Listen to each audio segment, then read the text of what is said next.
जय श्री कृष्णा। आज चर्चा करते हैं हरितालिका तीज के व्रत के विषय में।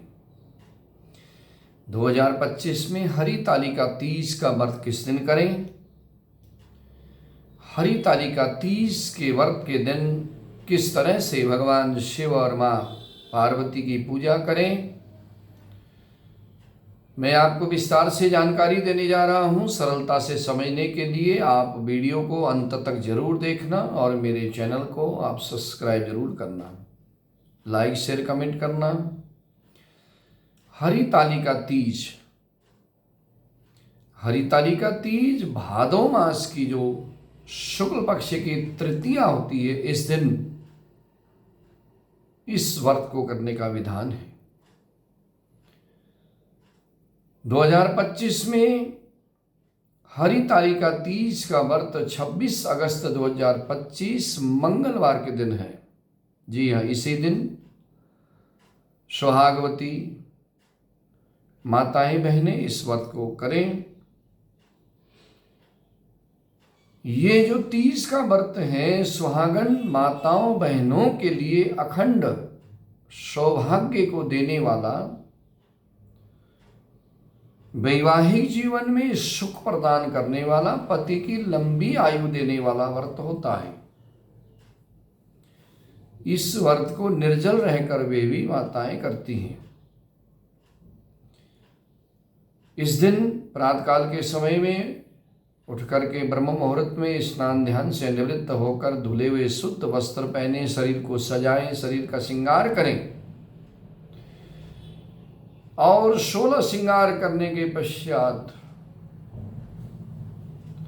हरे रंग का या लाल रंग का वस्त्र पहनना चाहिए। इसमें काला नीला वस्त्र ना पहने। भगवान शिव और मां पार्वती की इस दिन श्रद्धाभाव से पूजा करें। पत्र पुष्प नैवेद्य फल फूल इत्यादि से भगवान शिव की पूजा करें, भगवती मां पार्वती की पूजा करें और पश्चात माता को श्रृंगार का सामान अवश्य चढ़ाएं। अगर कुंवारी कन्याएं भी इस दिन व्रत करती हैं और माता को श्रृंगार का सामान चढ़ाती हैं, पार्वती मां को श्रृंगार द्रव्य चढ़ाने से कुंवारी कन्याओं के विवाह में जो भी विलंब हो, विवाह में आने वाला विघ्न बाधाएं दूर हो जाती हैं और अति शीघ्र विवाह का योग बन जाता है और अच्छे पति की प्राप्ति हो जाती है। कुमारी कन्याएं अगर इस दिन इस व्रत को करती हैं और माता पार्वती को श्रृंगार द्रव्य चढ़ाती हैं, तो इससे इस दिन व्रत करने वाले को चाहिए कि क्रोध ना करें, आलस ना करें, वाद विवाद ना करें।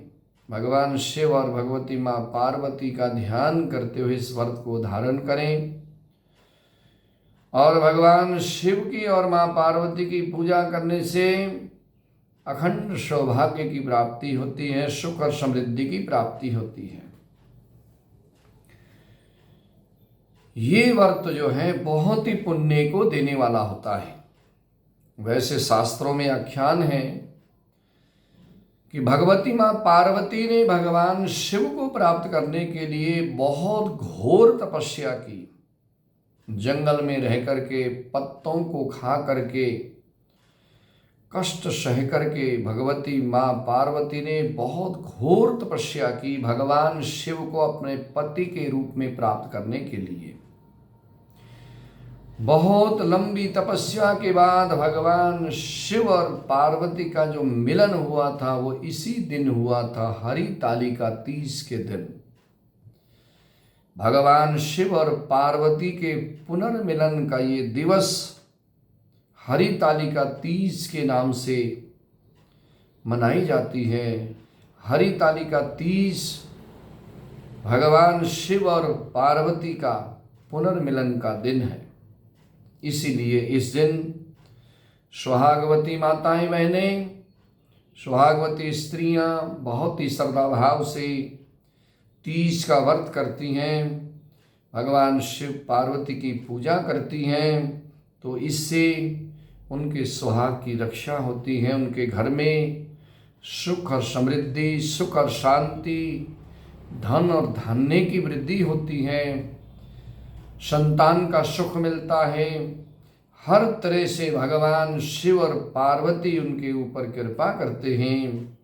जो भी माताएं बहनें इस व्रत को करें, भगवान शिव भगवती माँ पार्वती उनके ऊपर हमेशा कृपा दृष्टि बनाए रखें। हर हर महादेव।